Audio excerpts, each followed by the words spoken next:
Bueno, empezamos el análisis de la película Joker. Vamos a ver cómo se construye el personaje del Joker como villano y tratar de sustentar el por qué lo categorizamos como el estereotipo de referencia del individuo de la posmodernidad. Para eso primero vamos a repasar lo que ya venimos viendo en otros videos acerca de héroes y villanos y del antihéroe, estos estereotipos.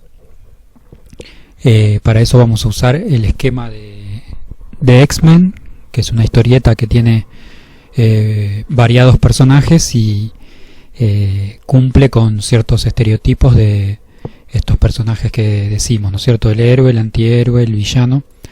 Y hay un tipo de villano que va a ser diferente al que vamos a ver en el Joker.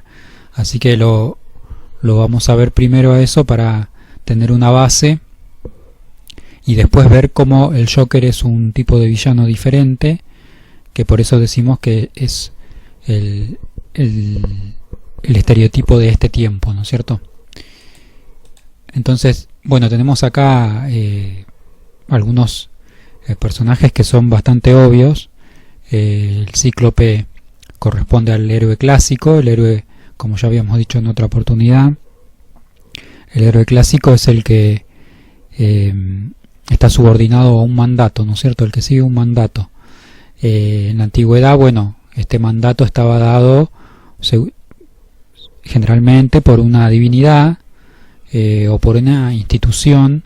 Vemos que Cíclope es el que comanda la tropa de los hombres X y siempre es el que se apega a las reglas impartidas por la institución a la que él pertenece, que es la casa de estudios del profesor Javier. Después tenemos, bueno, obviamente al antihéroe, que es Wolverine o Guepardo. ¿Por qué? Porque este personaje ya no se rige por ese mandato, como decíamos en el héroe clásico. Él le cuesta seguir las órdenes de sus superiores, pero tiene un sentido del deber. Es decir, él siempre va a tratar de cumplir con un deber que se impone a sí mismo, es decir, a través de un razonamiento intelectual, ¿no es cierto? Si el héroe clásico tenía un mandato divino, el antihéroe tiene un proceso intelectual por el cual se cumple el mandato, pero de otra manera, ¿no es cierto? Él va a entender que la universalidad del bien es lo justo, o es lo que tiene que suceder, ¿no es cierto? El antihéroe siempre está esta postura, ¿no es cierto?, de que las cosas deben ser de una determinada manera, más allá de cualquier cosa. Por eso ese bien está incluso por encima de las instituciones, ¿no es cierto? Muchas veces él va a cuestionar a sus superiores las órdenes que le dan, porque él entiende que hay un bien que está por encima, que es un bien etéreo, un bien ideal.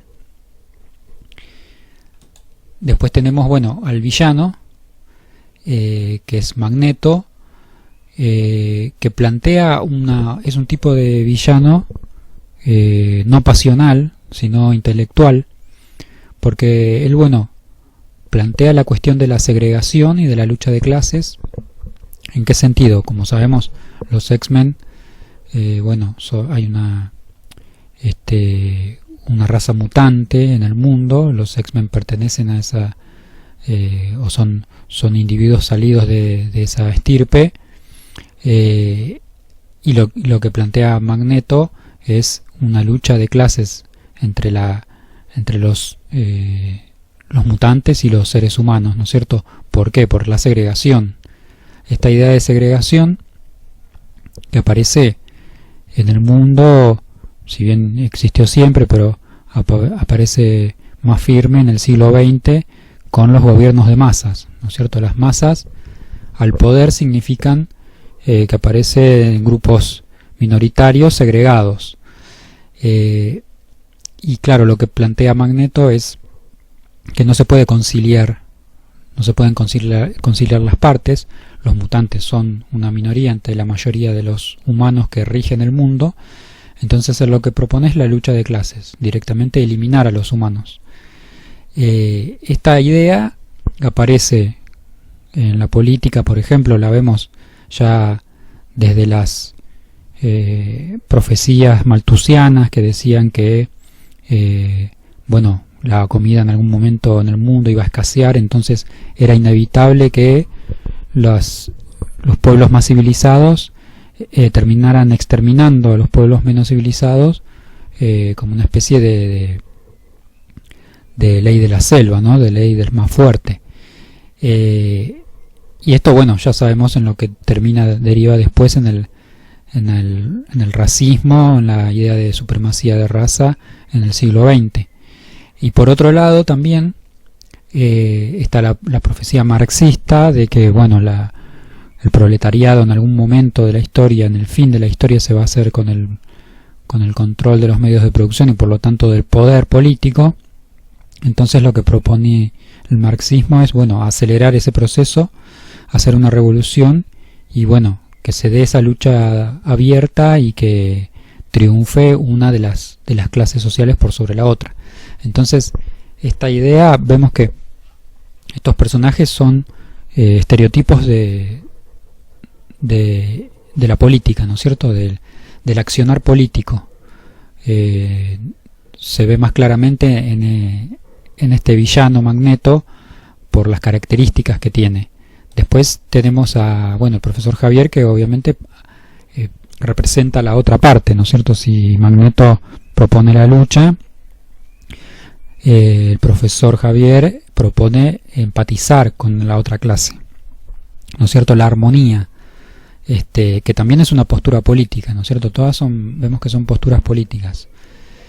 Y después tenemos, por ejemplo, este personaje, para agregar un estereotipo más del accionar político, es el típico personaje infiltrado, ¿no es cierto? ¿Por qué? Porque tiene la característica, la posibilidad o la capacidad de transformarse en otras personas.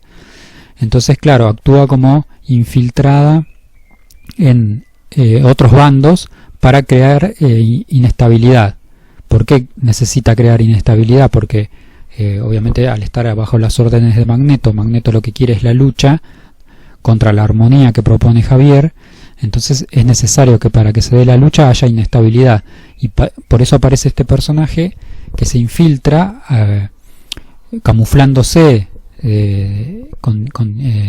bajo distintas apariencias para generar inestabilidad en distintos grupos. Entonces, ya planteado más o menos un esquema de lo que aparece en los Hombres X, que hay varios estereotipos, vamos a ver el personaje del Joker, que es un villano distinto al que proponen los X-Men. El Joker es un villano no intelectual sino pasional, es un villano que actúa por reacción, visceral, ¿no es cierto? No tiene demasiada planificación, no tiene un ideal como el que maneja Magneto. Magneto es un intelectual, es un profesional, es un médico, es decir, un hombre que tuvo una formación y tiene unos ideales políticos. En cambio, el Joker no tiene ningún ideal. De hecho, en la película, cuando él va al programa de televisión, él aclara que no tiene adherencias políticas, ¿no es cierto? Es un apolítico o antipolítico, o podríamos decir apolítico porque él ni siquiera es que se manifiesta en contra. Después va a surgir de su discurso, una especie de discurso antipolítico, ¿no es cierto?, sobre el final de la película. Pero en principio es este personaje que actúa por reacción, como decimos, pasional, ¿no es cierto? Y acá vemos, un extracto de una parte de la película clave, donde el personaje Arthur se revela su existencia en esta parte, ¿no es cierto? Él se dice como que a partir de cierto momento él se da cuenta que existe. Él dice, hasta hace poco tiempo era como si nadie me viera, ni siquiera yo sabía si existía, pero existo y las personas comienzan a notarlo. ¿Y esto cuándo? ¿En qué momento de la trama le sucede? Bueno, cuando él empieza a hacer ejercicio de su voluntad, ¿no es cierto? Cuando deja de ser una especie de títere de los demás, ¿no es cierto? Vemos que al principio él es vapuleado, ¿no es cierto?, por la gente, no tiene voluntad propia, pero cuando él empieza a tener voluntad, y esto, ¿cómo se manifiesta la voluntad del Joker? Bueno, para esto nos remitimos a la dialéctica del amo y el esclavo de Hegel, que lo que propone es que toda voluntad, para erigirse como tal, necesita ser reconocida por otra voluntad, y la única forma de ser reconocida por otra voluntad es que esa otra voluntad se subordine a ella. Entonces, cuando una voluntad puede someter a otra, es cuando se erige como tal, ¿no es cierto? Cuando se reivindica sobre sí misma, digamos. Y entonces, claro, en este personaje psicótico, la mejor forma o la forma más extrema de hacer su voluntad, es decir, de hacer que otra voluntad se subordine a él, es tomando la vida de esa otra persona, ¿no es cierto?, quitándole la vida. Entonces ahí siente su poder como voluntad. Por eso a partir de ese momento él entiende que empieza a existir, los demás lo empiezan a ver, lo empiezan a notar. Y bueno, esto nos remita a la historia de Jekyll y Hyde, ¿no es cierto? Recordemos que el Dr. Jekyll era una persona que ya en la confesión que aparece sobre el final del libro de Stevenson, Jekyll manifiesta que él sentía que había una dualidad en él, ¿no es cierto?, como si fueran dos personas en una. Y su teoría es que todo el mundo, en todas las personas conviven el mal y el bien, como si fueran dos sujetos. Y incluso da a entender que quizás hubieran más, no solo dos personas. Su trabajo se truncó, por lo tanto él no pudo continuar, pero él da a entender que trabajos futuros puedan seguir investigando y descubrir que en realidad el ser humano está dividido en más partes. Esto nos recuerda el libro Lobo Estepario, que ya lo vimos en otro video, pero seguramente en algún momento vamos a hacer un video refiriéndonos más en profundidad sobre ese libro, que plantea esta cuestión de el lobo es la parte, ¿no es cierto?, la parte irracional del hombre, pero que además el hombre está dividido en más partes. Y todo esto obviamente sirve para ejemplificar lo que es la idea del dividuo, ¿no es cierto?, del hombre, que ya no es un individuo, es decir, una partícula que no se puede dividir, sino que es divisible. Entonces, esta idea posmoderna de que en una persona conviven varias personas o varias identidades, ¿no es cierto?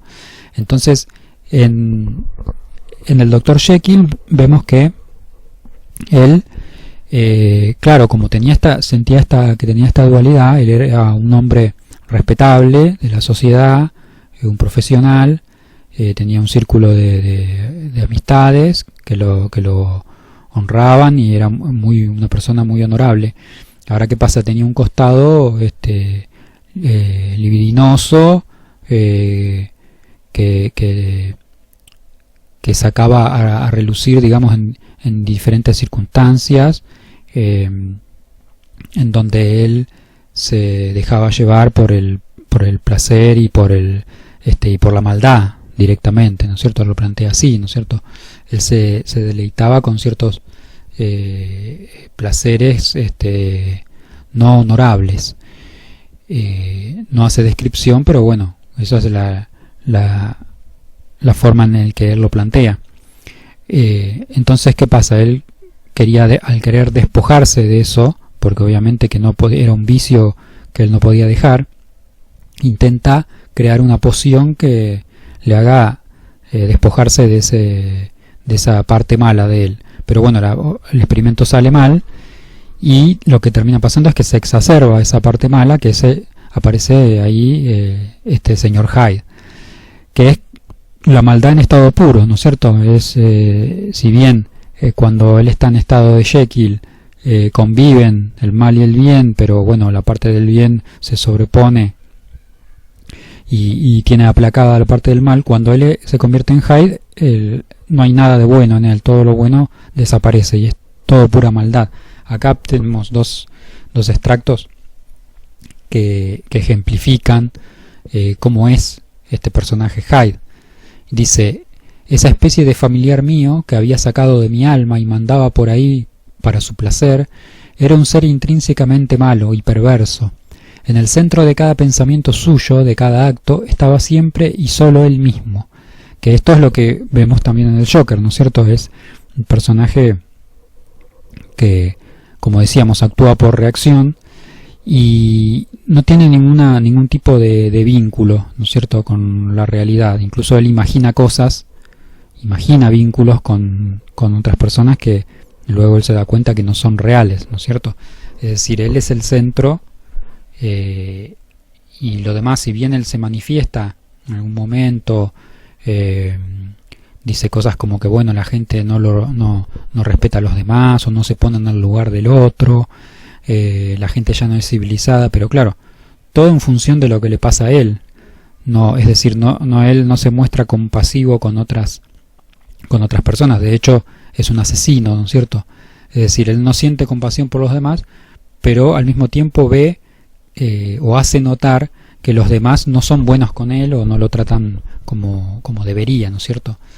Y después otra parte que dice, cuando Jekyll está escribiendo su confesión y ya ve que él no va a retornar, que va a terminar convirtiéndose de vuelta en Hyde y ya no sabe si va a volver Jekyll, él escribe una confesión y la trata de resguardarla, porque cuando esté como Jekyll probablemente, cuando esté como Hyde la va a destruir. Pero él intuye que si la esconde bien, Hyde, como es tan egocéntrico y solo piensa en lo que le sucede, no solo a él mismo, sino que lo que está sucediendo en el momento, es decir, no tiene ninguna previsión del futuro, él vive en el instante. Entonces supone que va a ser fácil esconderla. Entonces dice: si por el contrario tengo tiempo de ponerlas aparte, hablando de estos escritos, su extraordinaria capacidad de pensar únicamente en sí mismo, la limitación de su interés por sus circunstancias inmediatas, la salvarán quizá de su simiesco despecho. Entonces, bueno, vemos como este personaje, ya lo vamos describiendo, ¿no es cierto? Se parece mucho a este Hyde. Es alguien que actúa por reacción de lo que le sucede en el momento, no hay una planificación, vive al instante y siempre pensando en sí mismo. Si vemos algunas escenas de la película del Joker, como decíamos, bueno, esta cuestión de que él imagina cosas, ¿no es cierto? Imagina los vínculos con los demás, no los realiza. El único acto, digamos, de compasión que tiene es con el compañero de trabajo, que él le dice, bueno, cuando mata a Randall, el que le dio el arma, al otro personaje le perdona la vida porque dice, bueno, vos a mí no me hiciste nada. Entonces vemos que ni siquiera es que él actúa por justicia, es decir, él no mata a Randall porque fuera una persona una persona dañina para la sociedad o que haya cometido algún delito, ¿no es cierto? Como si fuera un justiciero. Eso haría un justiciero, ¿no es cierto? Castigar al que cometió un crimen, pero él no, él lo castiga simplemente porque es un inconveniente para él, y al otro compañero simplemente lo deja vivir porque a él no le hizo nada. Vemos acá como está esta cuestión del ego, ¿no es cierto? Él es todo ocurre en función de él mismo y no de las demás personas. Esta separación que hace Stevenson en los personajes de Jekyll y Hyde, bueno, nos remite a este esquema famoso del ello, el yo y el superyo de Freud, donde bueno, aparece, ¿no es cierto?, el ello es esta parte pasional, el yo es, como dice acá, el principio de la realidad, digamos que sería como el mediador, y el superyo es la parte moral o la parte ética, la parte del mandato, ¿no es cierto?, en lo que ese personaje que decíamos del héroe clásico como Cíclope está regido por ese superyo, ¿no es cierto?, es el que rige su vida. En el caso del Joker, el Joker no tiene, está despojado de esa parte, ¿no es cierto? El superyo parece que no existiera y todo está copado por el ello. La misma o una clasificación parecida es la que hace Platón del alma, ¿no es cierto?, cuando divide el alma en tres partes, la parte racional, irascible y concupiscible. Bueno, la de más abajo es la que corresponde al ello, ¿no es cierto?, es la que corresponde a las pasiones, y después la parte irascible es la voluntad, que es la que sería la que decimos que es el yo, la mediadora, y la parte racional, que es la parte que Platón dice que es creada por los dioses, ¿no es cierto? Y si vemos que corresponde esto con lo que decimos del héroe clásico, ¿no?, el mandato, ese mandato que es dado por los dioses, por la divinidad. Bueno, esa parte racional es la que crea los valores morales. En Platón es dada por la divinidad. Bueno, en el esquema que hace Freud, esa construcción se va a dar a partir de la cultura, ¿no es cierto? Entonces acá vemos otro extracto de la película El Joker, donde Arthur habla de su forma de ser, esclarece sobre cuál es su forma de ser, y entonces le dice a su madre cuando está la madre convaleciente en el hospital: solías decirme que mi risa era un trastorno, que algo estaba mal en mí. No es cierto, es mi verdadero yo. Y después hay algo que repite él más de una vez a lo largo de la trama, que dice: ¿quién decide qué es gracioso y qué no? ¿Qué está bien y qué está mal? ¿Por qué unimos estas dos frases? Porque primero, bueno, él dice su enfermedad es una construcción social, ¿no es cierto? Lo que plantea es eso. Y esto, bueno, como ya sabemos, es una idea de la posmodernidad. Michel Foucault plantea este tipo de cosas.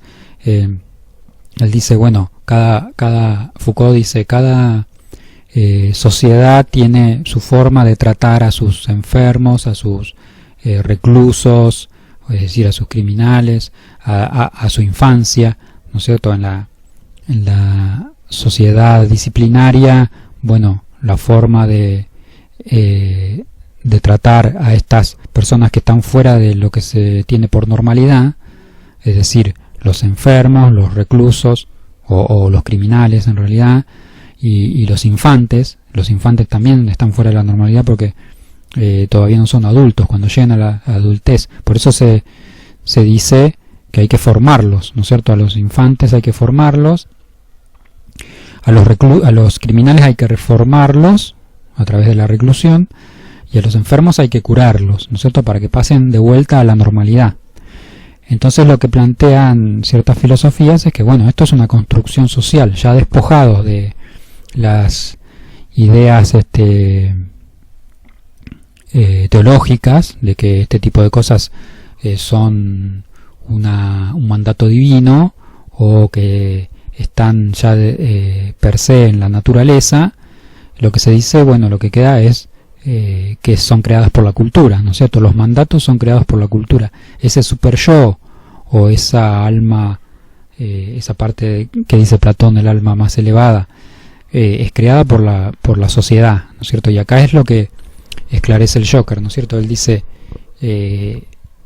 esta enfermedad que yo tengo en realidad no es una anormalidad, es mi forma de ser, es quien yo soy. Entonces, volviendo a ese esquema de la psiquis freudiana, bueno, el Joker sería un ello magnificado, ¿no es cierto? Sería todo ello, todo la parte pasional, digamos. Y acá, en la segunda frase, bueno, es un poco más en profundidad lo que quiere decir, ¿no es cierto? Él dice, ¿quién decide qué es gracioso y qué no? Que es esto que plantean este tipo de filosofías, ¿no es cierto? Que dicen, bueno, si no hay si no hay un Dios que rija el mundo, si no hay una naturaleza en la que nos podamos fijar qué está bien y qué está mal, bueno, entonces ¿quién lo decide esto? Lo deciden los seres humanos, y claro, esto pasa a ser subjetivo, ¿no es cierto? Y él pone, bueno, las dos variantes, ¿no es cierto? Él empieza desde su idiosincrasia, desde su aspecto de la vida, que es el tema de la comedia. Él dice, bueno, qué es gracioso y qué no, ¿no es cierto? Es subjetivo. Entonces, eso lo lleva a pensar que el bien y el mal también lo son.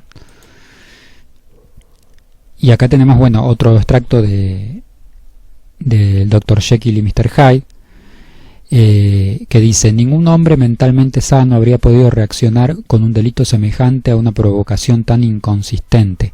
Habla del momento en el que Mr. Hyde, cuando es interpelado por un hombre en la calle que simplemente le quiere preguntar una dirección o alguna calle, algún lugar, es decir, una pregunta sin ningún inconveniente, digamos, él reacciona muy mal y lo termina matando, lo empieza a golpear y lo termina matando. Entonces dice, ningún hombre mentalmente sano habría podido reaccionar con un delito semejante a una provocación tan inconsistente. Es decir, él lo que está diciendo, bueno, Hyde es un enfermo, ¿no es cierto? Con esta concepción que decíamos de la enfermedad de aquella época, recordemos que esto es el siglo XIX. Entonces esta concepción de que el enfermo está fuera de la normalidad, ¿no es cierto? Bueno, Hyde reacciona de esta manera, obviamente porque no está mentalmente sano. Y que no había en mí, porque él habla de él, porque es él mismo, ¿no es cierto? Jekyll es también Hyde. No había en mí más luz de razón cuando golpeé de la que hay en un niño que rompe con impaciencia un juguete. Es decir, él se compara con un niño en ese momento, cuando mata al hombre, con un niño que rompe un juguete. Es decir, no hay razonamiento, como decíamos antes, no hay razón, tampoco está el mandato, no hay ni mandato divino ni razonamiento sobre esto. Hay pura pasión, ¿no es cierto? Visceralidad. Y no hay culpa, obviamente. Porque por esto Jekyll sentía siempre la tentación de volver a convertirse en Hyde, porque claro, cuando él estaba como Hyde no sentía culpa de nada de lo que hacía, entonces se entregaba a esos placeres con mucha más libertad, ¿no es cierto? No sentía culpa, no tenía remordimientos. Ahora, después cuando volvía a ser Jekyll, él tenía memoria de todo lo que había hecho, y entonces ahí es donde aparecía el remordimiento y quería tratar de repararlo, pero después volvía la tentación otra vez de volver a ser Hyde. Después, bueno, está la cuestión de la relación con Murray, que es este personaje de la televisión que Arthur lo idolatra, y es la figura que él tiene como la figura paterna, ¿no? Vemos que en esta parte, cuando él imagina que va al programa de Murray, él imagina que Murray le dice, yo dejaría todo sin pensarlo por tener un hijo como tú, ¿no es cierto? Y bueno, vemos que este Murray es como una especie de comediante, y entonces él lo idolatra hasta el punto de que lo tiene como figura paterna. Por eso después, bueno, ¿qué pasa después con esta cuestión del padre? Que él tiene un conflicto, primero porque no sabe cuál es su padre, él busca esta figura paterna idealizada en Murray. Después, cuando pareciera que aparece su padre, es este personaje, Wayne, que él trata de acercarse y Wayne, bueno, lo rechaza. Entonces él, ante la frustración, encuentra el refugio en donde, bueno, en el asesinato. Vemos que en la parte cuando él asesina a los 3 muchachos en el subte, él venía de esa frustración, bueno, de haber perdido el trabajo, de una serie de frustraciones grandes, y entonces, bueno, él, como decíamos antes, no actúa por justicia, es decir, porque él ve que estos muchachos están cometiendo una infracción, entonces él los quiere castigar, sino que simplemente reacciona a eso, reacciona visceralmente y encuentra él su ser en ese acto, ¿no es cierto? Cuando mata, como decíamos antes, él hace su voluntad ahí, entonces a partir de ahí empieza a existir. Y esto es, bueno, otra cosa que también se plantea en la teoría de Freud de la horda primitiva, que él toma de Darwin, que ya hicimos otro video también sobre esto, pero bueno, resumidamente es esta horda primitiva que está liderada por un macho que rige a todos y que acapara a las hembras. Los otros integrantes machos de la horda se complotan para matarlo, a ese líder, y después ese líder es el padre, ¿no es cierto? Obviamente simboliza esta figura paterna.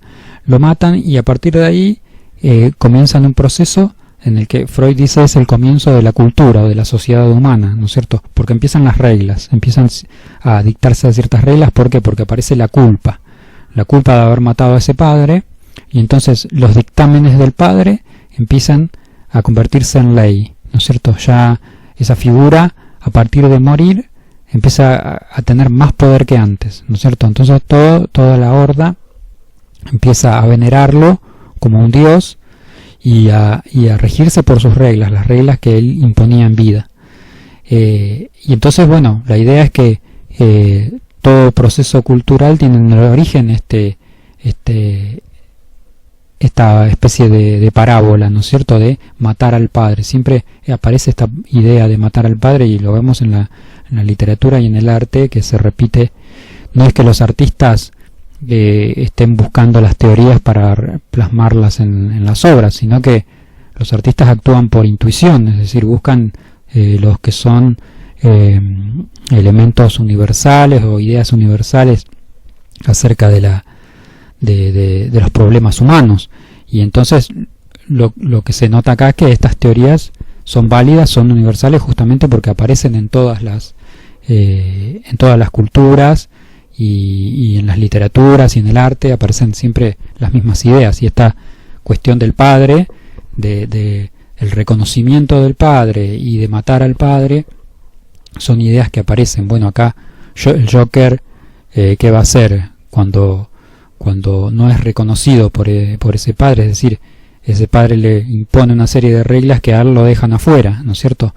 Él, cuando le dice a Murray qué pasa cuando se cruza un enfermo mental con una sociedad que lo abandona, bueno, ¿qué sale? Bueno, él se siente abandonado por esa sociedad, por esas reglas que le impone la sociedad, que en ese momento las está representando, por un lado, Wayne, que es el hombre poderoso, que es candidato a alcalde, y por el otro lado esta figura paterna que él tiene, que él idolatra, que es Murray.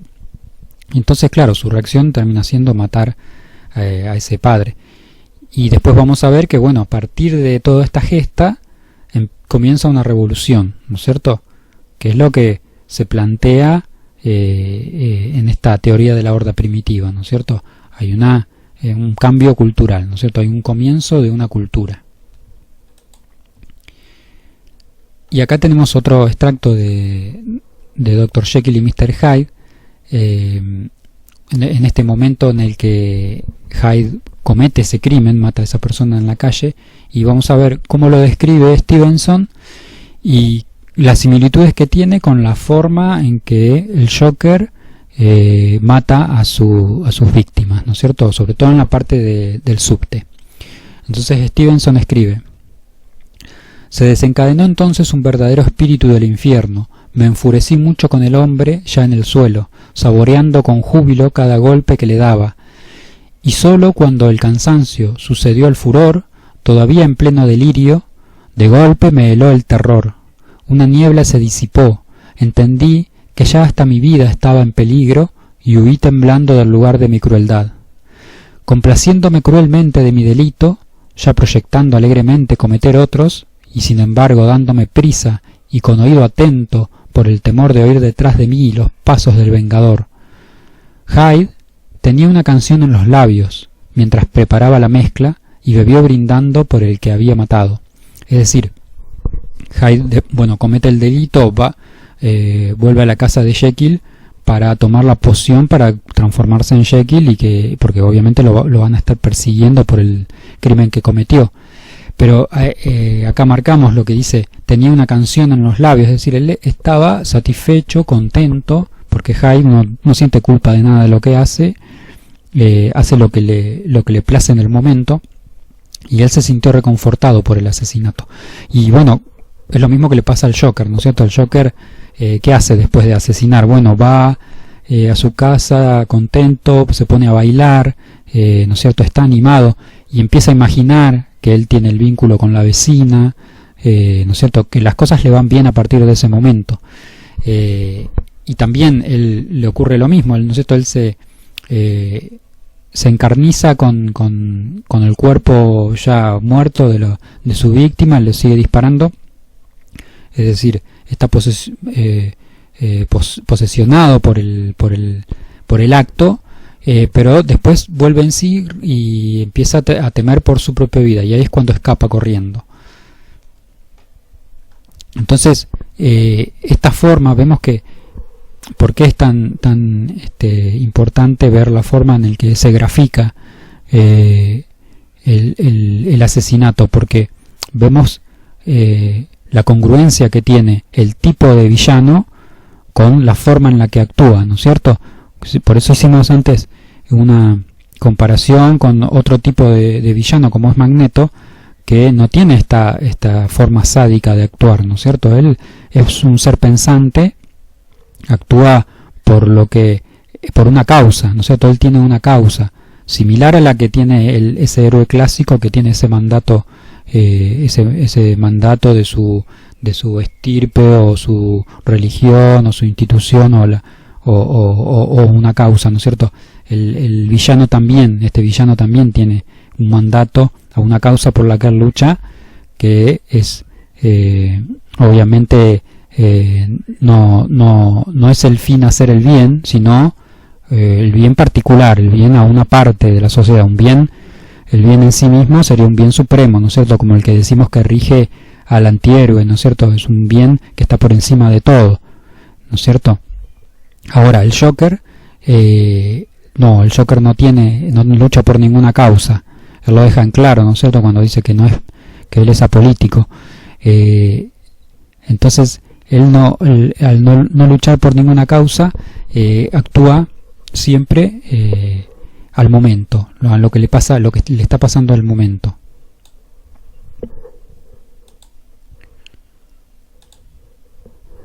Bueno, y después en otro extracto de la película, la parte donde le dice Arthur a Murray, le dice este chiste que él inventa en el momento, que dice: ¿qué te parece otro chiste, Murray?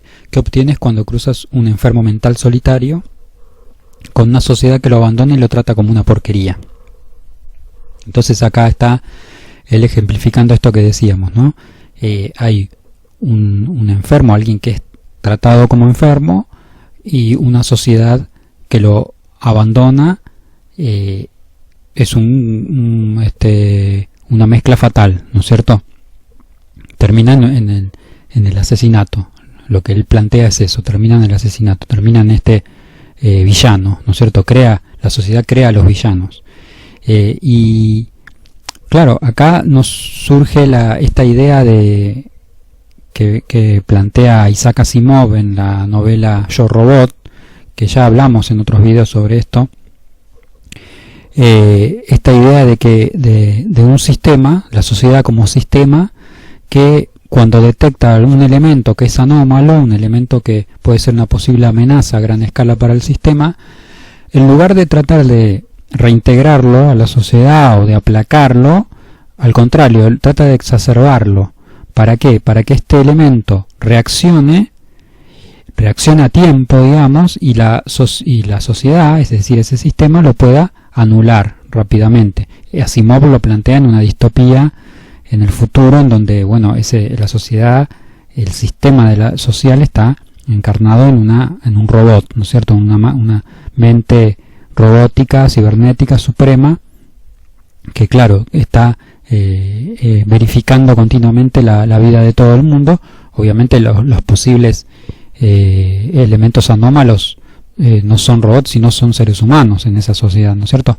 Entonces, cuando esta máquina detecta un ser humano que no está conforme con el sistema en el que vive, en lugar de tratar de reformarlo, al contrario, trata de exacerbarlo, le empieza a enviar información que a ese individuo lo empieza a exacerbar esa parte rebelde que tienen para que se rebele.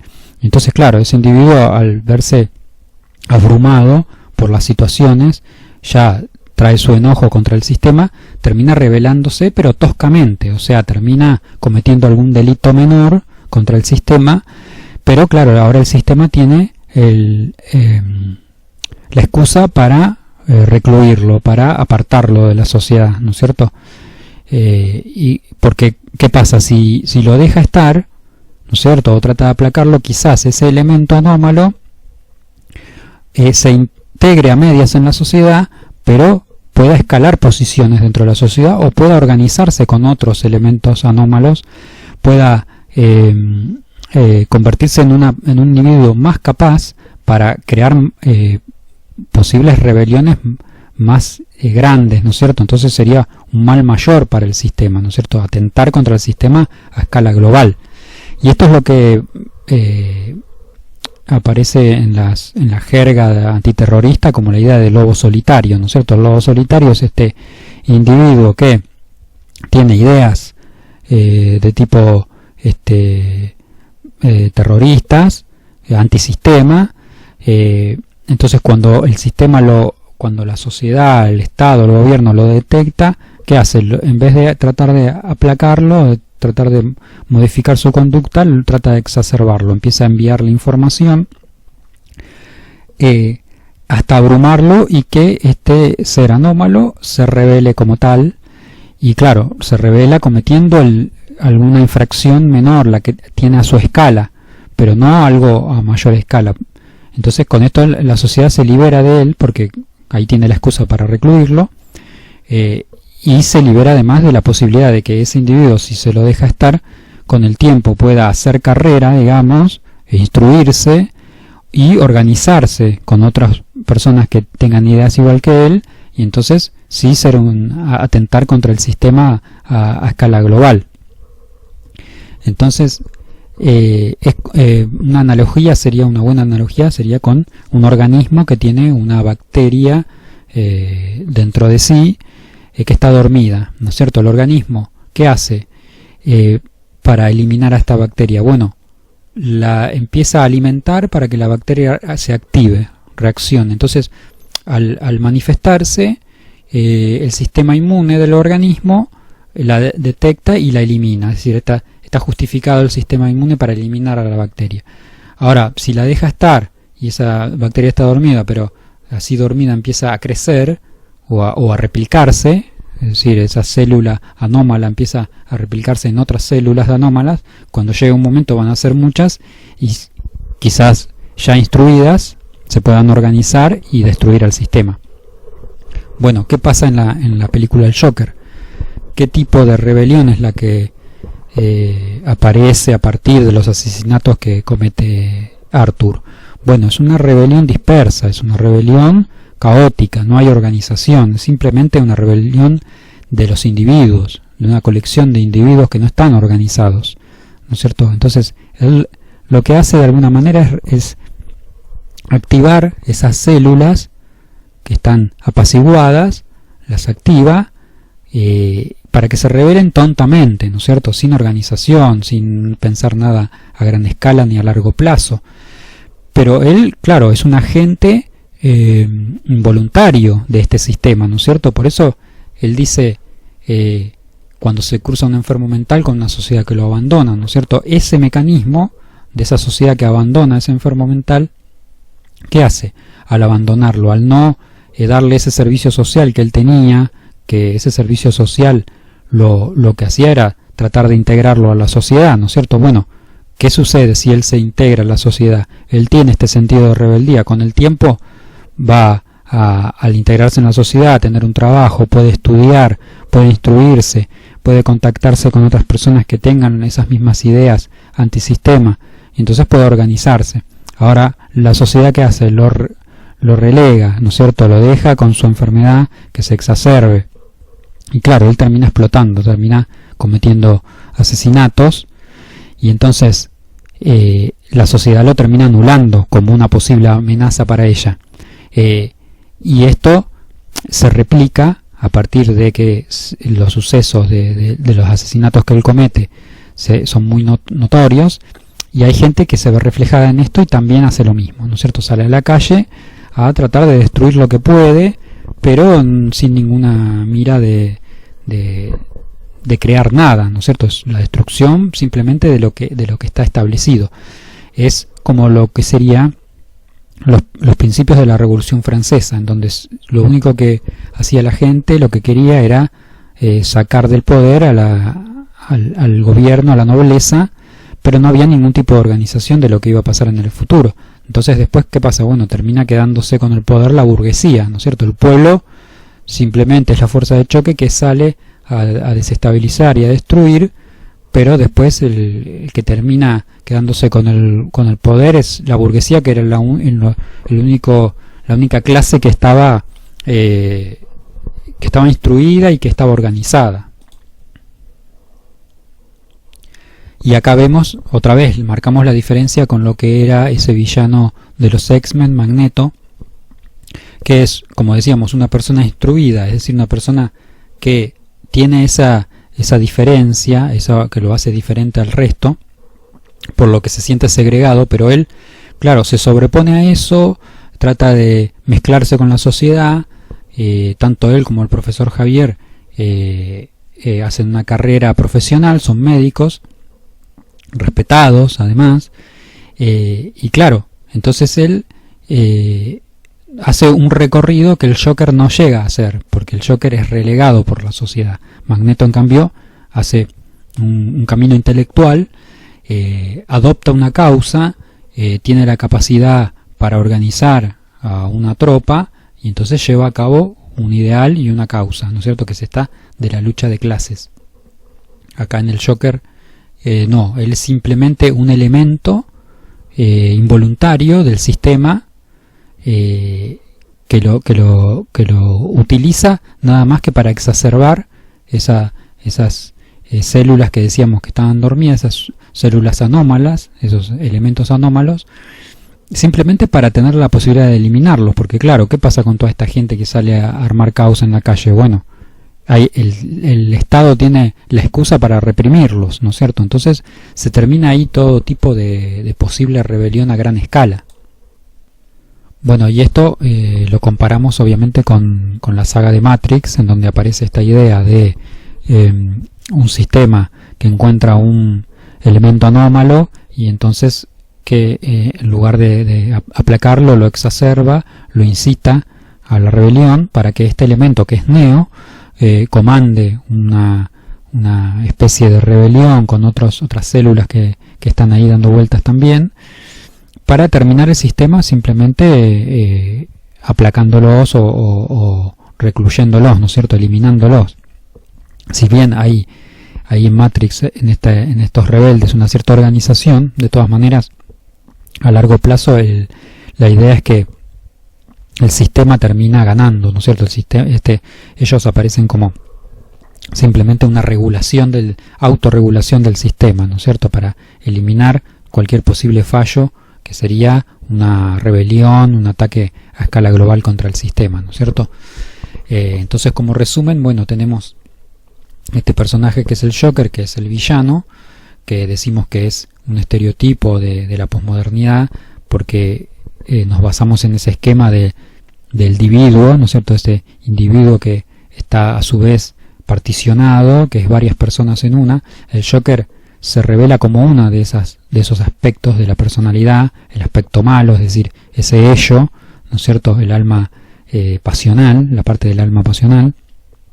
Se despoja de la parte del super yo, del mandato cultural, ¿no es cierto?, pensando en esta idea de que esos mandatos, esa moral, ética, está construida por la sociedad, impuesta por la sociedad. Entonces, bueno, ¿qué pasa si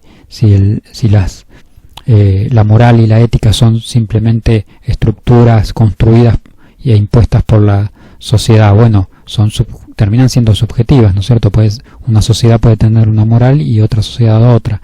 Entonces, claro, bueno, acá el personaje se despoja de esos elementos, de esa construcción que le hace la sociedad, y con esa demolición de esa construcción, de esa forma de mirar lo que tiene la sociedad, con eso se destruye también la parte moral que él tiene, ¿no es cierto? Porque la parte moral y ética están en ese ámbito, en ese super yo. Al destruirlo, bueno, ¿qué queda? Queda el ser irracional, ¿no es cierto? Entonces, este proceso termina siendo funcional a ese sistema, ¿no es cierto? ¿Para qué? Para esa autorregulación, para eliminar a esos posibles elementos anómalos de la sociedad, con esta pseudo rebelión caótica que va a terminar obviamente simplemente en la represión.